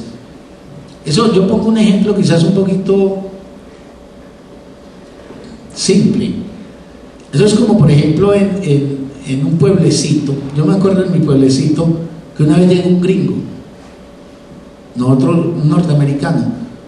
Yo tenía 8 años o 10 años. No, ese pueblo, me han dicho, nos llevaban de la escuela al parque a ver el gringo. Eso fue, hablamos toda la fin de semana, aprendábamos. Era una cosa excepcional, era una extrañeza, una cosa rarísima. Yo me imagino pues que en París un gringo no lo ve nadie. ¿Por qué? Porque hay algo del orden de habituémonos a la diversidad humana. Nosotros, por ejemplo, este es un país cuya historia es una historia que cerró puertas a la inmigración en el siglo XIX. Los antioqueños somos antioqueños, aquí una comunidad de polacos, una comunidad de judíos, una comunidad de azerbaiyanes, eso pues no existe. Miren el directorio telefónico, todos somos González, todos somos Restrepo, todos somos Jaramillos, todos somos los mismos. Pero eso pasa con las ideas, y eso pasa con las prácticas y las costumbres. Prendemos alarmas y creemos que el mundo se está desgonzando, que el mundo está perdiendo sus goznes porque alguien altera la forma en la cual yo, por ejemplo, despliego mi existencia, y terminamos en un antropocentrismo que nos define como paradigma de la existencia para todos. Y por eso, en un país tan conservador, este es un país en el que lo que en otros lugares del mundo se conquista mediante un debate, una discusión, y se acepta finalmente en esa sociedad que la situación se flexibilice. Aquí hay que pagar con dolor, con sufrimiento, con muerte, con temor, con intimidación, cualquier cosa. Aquí discuta públicamente el aborto, mejor dicho, la sanción le viene, la condena, la amenaza, etc. Entonces ahí hay una cosa muy brava para la discusión de este tema, pero precisamente por tan difícil es que es más obligatorio que lo hablemos. ¿Quién es un homosexual o una lesbiana? Yo tengo 7 minuticos y voy a decir una generalidad, pero con esto, para terminar y abrir la conversación, lo que les quiero decir es, esto hay que ponerlo en discusión y en reflexión. Y la discusión y la reflexión no es desde prejuicios, sino desde argumentos sustentables. ¿Quién es un homosexual o una lesbiana? Yo voy a contestar con palabras de otro. Es alguien tal cual, un heterosexual o una heterosexual, lo mismo, con una diferencia, un simple cambio. su objeto de amor y de deseo sexual es del mismo sexo. Ese es todo el misterio. Ese es todo el misterio. Y hay que enfatizar que eso es así de simple. Ese hombre que contestó así es Freud. En los 3 ensayos para una teoría sexual, Freud lo que llega a decir es que es tan insólito que alguien sea homosexual como que alguien sea heterosexual. Porque la constitución del objeto del deseo es una constitución que se tramita en edades tempranas y que cobra formas fantasmáticas a partir de la experiencia vital, particularmente con el entorno parental que tiene el niño o la niña. Y lo que acontece simple y llanamente es que un hombre, en vez de decir amo a María, dice amo a Mario. Y en vez de decir deseo a María sexualmente, dice deseo a Mario. Y ese es todo el asunto. En todo lo demás, el homosexual o la lesbiana, en gracia de la elección de objeto, entonces nos demuestran, por ejemplo, una inferioridad intelectual, porque eso se llegó a decir.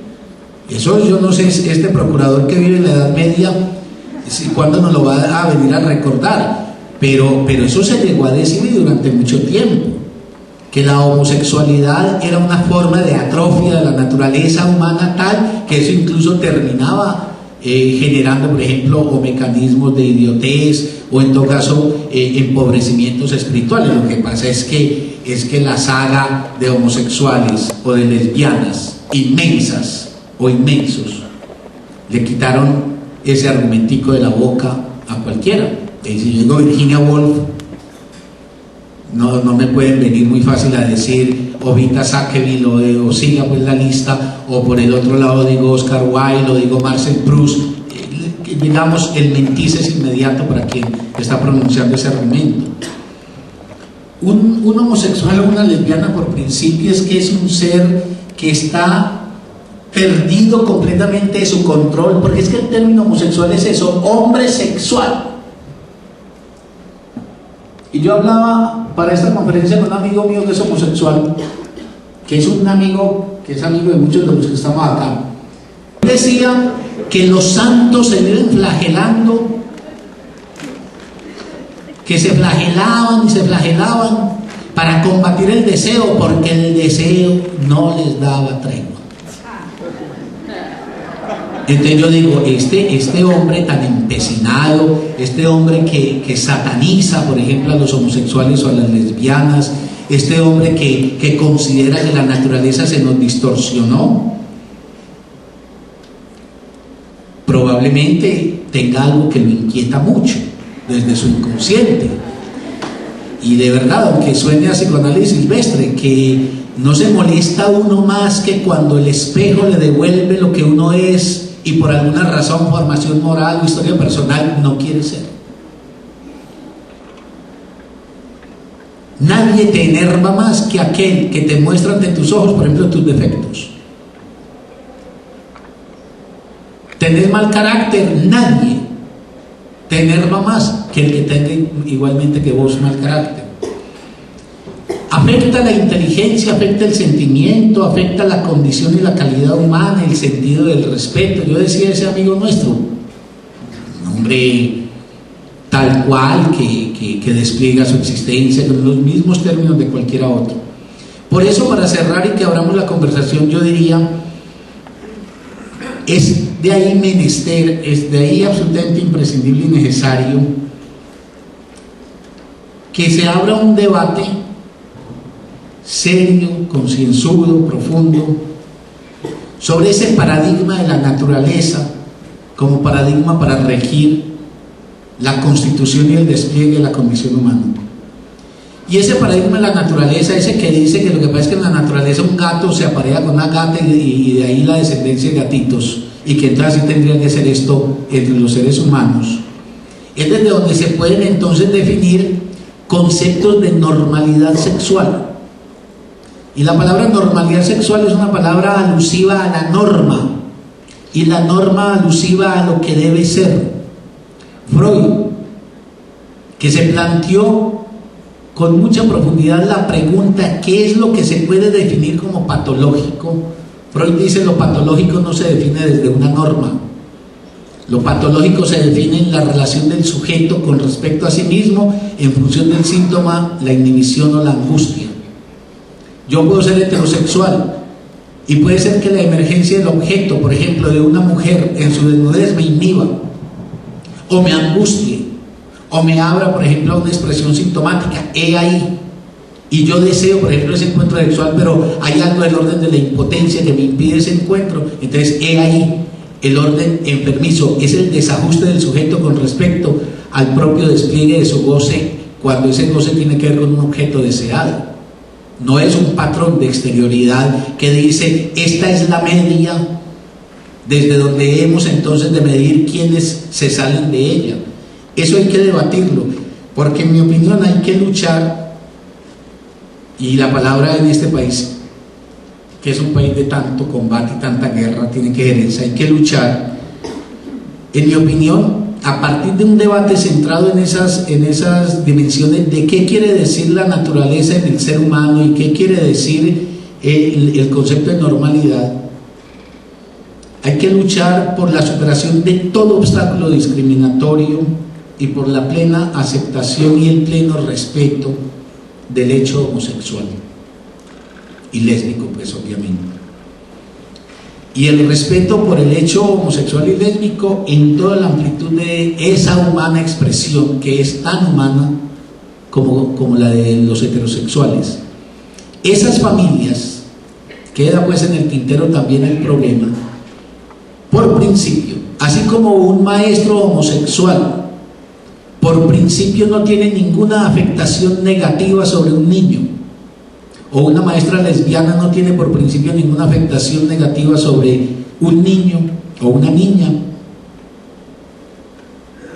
Las familias homosexuales y las familias lésbicas o de lesbianas mejor, no tienen por principio nada del orden de traumatizadora, de impedimentos de la formación apropiada y el desarrollo apropiado de los niños. Yo concluyo con una imagen muy simple, pero que se me vino a la cabeza oyendo a este procurador que de verdad yo sí creo que este hombre salió directamente de las cavernas, porque este hombre dice la familia es fundamental para la crianza del niño, y la familia está constituida por naturaleza por un hombre y por una mujer. Y no puede haber ninguna crianza de un niño que no obedezca al encuentro de un hombre y de una mujer. Insisto, eso tiene muchos elementos por donde controvertir y cómo refutar eso.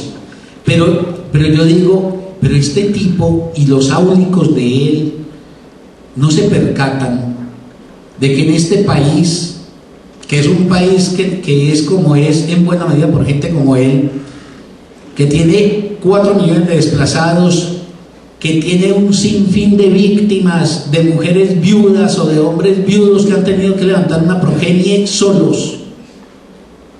Entonces estamos ante anomalías humanas, porque esa mujer viuda por una masacre en donde asesinaron al esposo, al hermano y a yo no sé cuántos más, quedó con una escalera de niñitos de 2 a 7 años. Entonces ya por principio estamos ante el espectáculo de unos seres destinados al desastre psicológico. Y entonces, cuando en los países escandinavos y en general, por ejemplo, en Estados Unidos y Canadá, la mayoría de los hogares son uniparentales y las familias son constituidas por un solo padre, generalmente la madre, estamos también entonces a la espera del desatamiento de sicarios y de las formas de violencia más ominosas cuando esos muchachitos daneses, noruegos, escandinavos en general crezcan. No, es que hay mucha falacia, y por eso el debate de Michel Foucault decía de que el biopoder nos obliga hoy a que las tuercas que quieren hoy apretar tienen que ver con una hipotética naturaleza que vuelven a recuperar de la Edad Media y que a nombre de la ciencia vienen a señalarla, cuando en el fondo no hay formas de insistir en la discriminación terrible sobre la variabilidad de las expresiones humanas. Y nosotros nunca tendremos un país democrático si nosotros no nos planteamos que la vida humana se puede vivir de muchas maneras, no de cualquier manera, pero sí de muchas maneras. Bueno, muchas gracias, y entonces terminemos para que podamos conversar un rato.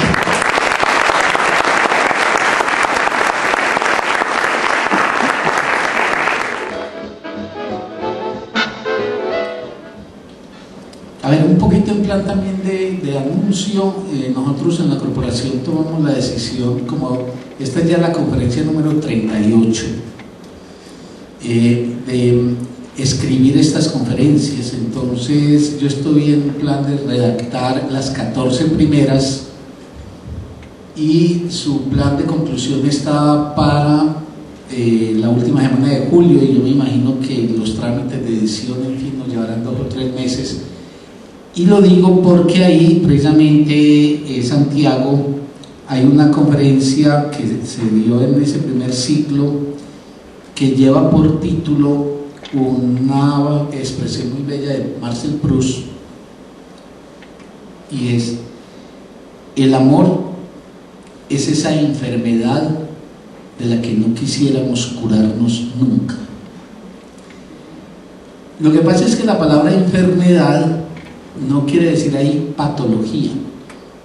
Es como cuando les decía yo que vamos a hacer ese trabajo sobre Madame Bovary, Madame Renan, la de Rojo y Negro, y Ana Karenina, a propósito de cómo en el siglo XIX la mujer encuentra en el amor un dispositivo de descomunización frente a las convenciones, las reglas, las estipulaciones que la obligaban, por ejemplo, desde los poderes patriarcales y familiares, etc. Esas 3 mujeres son 3 locas, pero 3 locas no quiere decir 3 psicóticas, son 3 mujeres que se desregularizan. En Yonville, el pueblecito de Madame Bovary, todas las mujeres y todos los hombres hacen lo que todos los hombres y todas las mujeres hacen. Madame Bovary se disloca de ahí, se separa, se desregula, y Madame Bovary le pone a la vida una dirección y un efecto de transgresión que la recrea. Bueno, ese juego que uno puede estar loco y no psicótico, lo puedo equiparar a que uno puede estar enfermo y no patológico. Y cuando se dice el amor es esa enfermedad que tiene la peculiaridad de que no quisiéramos curarnos de ella, es porque efectivamente el amor nos pone unos ojos distintos para ver el mundo, para interpretarlo, y en ese sentido un enamorado no se parece a los normales. El mismo Marcel Proust dice: el estado normal del ser humano es el desenamoramiento. Entonces, el enamoramiento es una posición de la subjetividad en gracia a la presencia de un objeto particular que logra reconocer en el mundo, que pone unas dinámicas completamente inéditas en él. Por eso le debemos, por ejemplo, al amor, dichoso o desdichado, mucha buena parte de las grandes producciones, por ejemplo, de la humanidad. Entonces, a mí, Santiago, me gusta esa intervención, solo que le haría como ese planteamiento. Yo no creo que una pasión es una apuesta muy arriesgada que se hace en la vida. Yo creo que los hombres y las mujeres apasionados apuestan muy fuerte en la vida por sentidos propios, inéditos en buena medida, y en ese sentido tienen que salirse de ese universal que nos hace comunes a todos. Y en eso se podría uno decir: ese hombre está enfermo, porque ese hombre ve en esa mujer lo que los demás no ven. Lo que pasa es que cuando ese hombre ve en esa mujer lo que los otros no ven, ese hombre con eso que ve en esa mujer hace cosas que hacen efecto en su vida y en la vida de ella y eventualmente en el mundo. Cuando yo leo, por ejemplo, la poesía, yo siempre digo: ¿cuánto le debemos al enamoramiento de Pedro Salinas? Esa poesía que hoy nos ayuda a todos ¿a qué? A significar, diríamos, puede, o a sensibilizar la experiencia amorosa.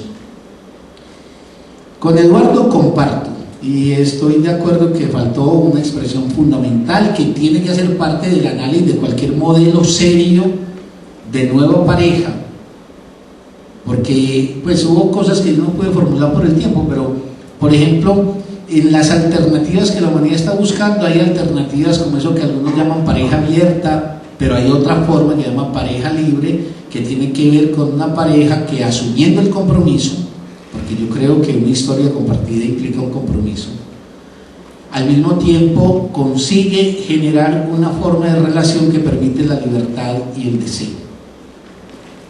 Y yo creo que el término lealtad es fundamental.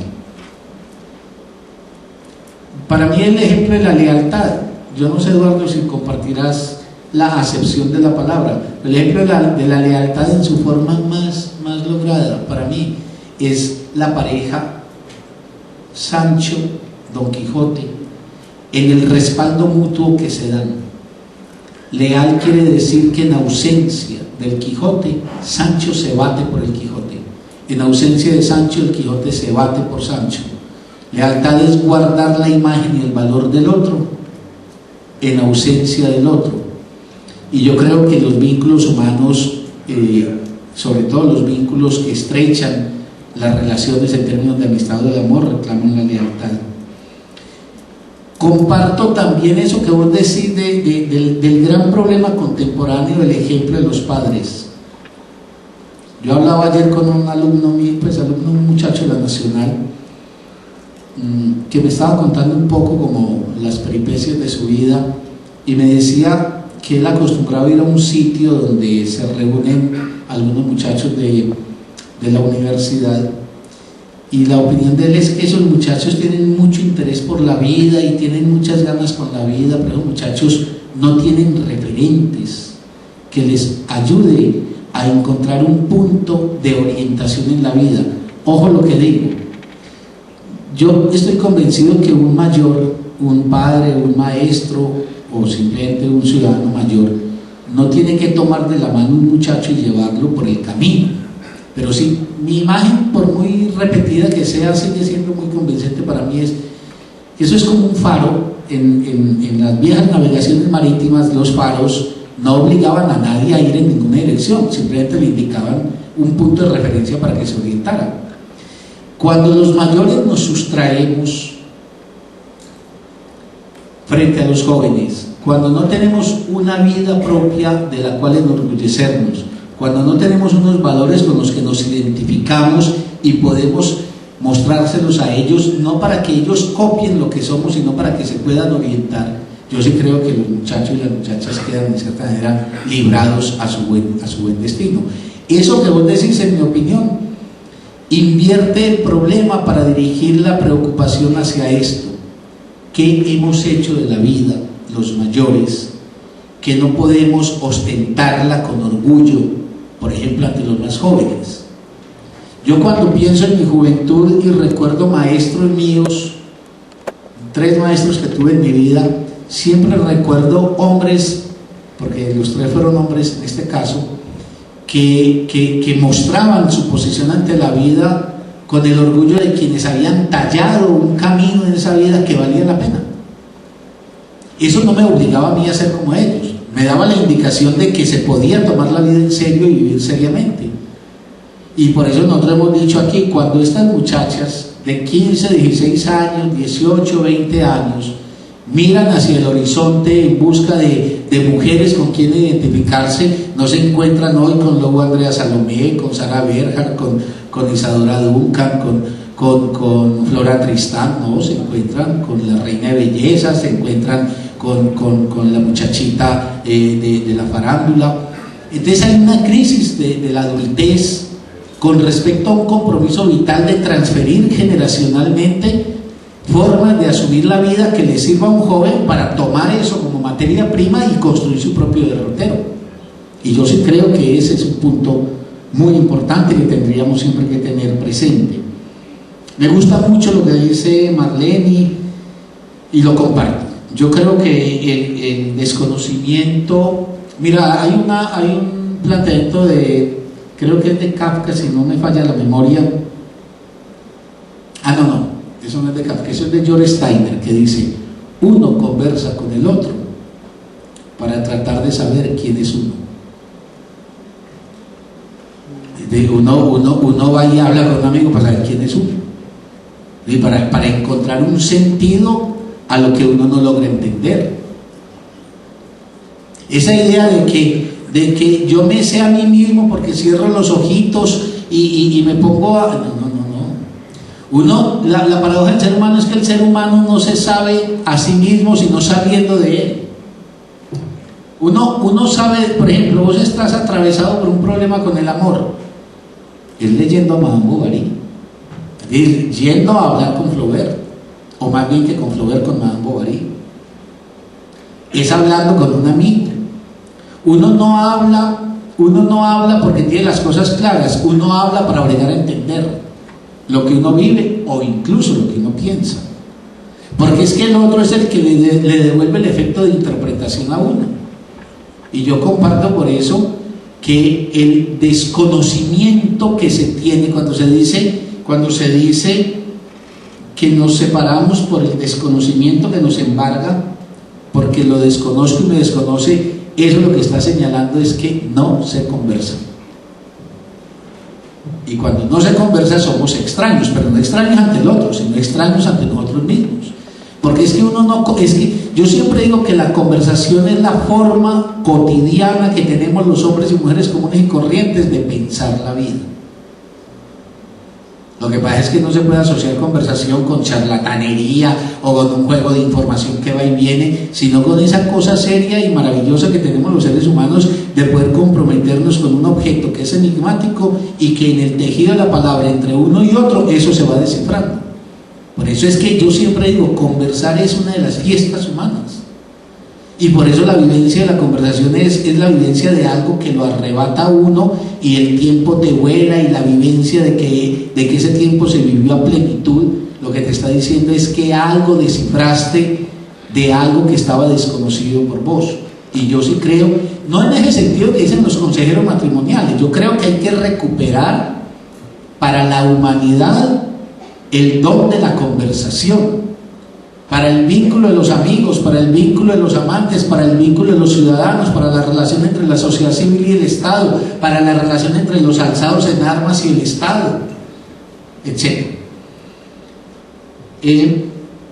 Completamente, bueno, mi querido Carlos siempre me pone unas preguntas de esas que... Sí, pero Carlos, de verdad no por sacar... No, importantísimo, pero no por sacar el cuerpo a tu pregunta. Uno de los textos del librito que va a salir, que se va a llamar Una mirada a la vida cotidiana, es exactamente sobre el problema de la felicidad.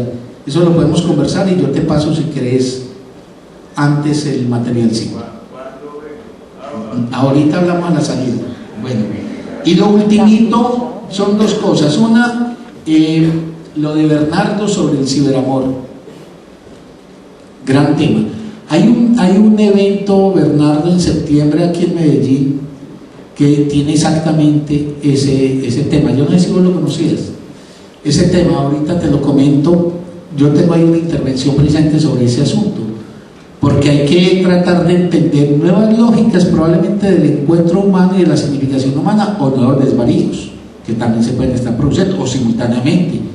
Y yo por principio no satanizo el recurso, por ejemplo, a la aproximación cibernética de la gente, pero tampoco me como el cuento de que el asunto es simplemente poner un listado, tengo 357 amigos, porque ahí lo que me pregunto yo es cuál es el concepto de amistad. Ahora, tampoco hay nada malo, si lo que quieren es informarse cosas, pues infórmense, pero entonces precisemos con cierto rigor el concepto de amistad. Igual pasa con el amor. Yo creo que si ese recurso electrónico permite el acceso o el desentrañamiento de seres con los cuales se pueden construir sólidamente afinidades significativas en la vida, me parece que es como el epistolario que Kafka amó a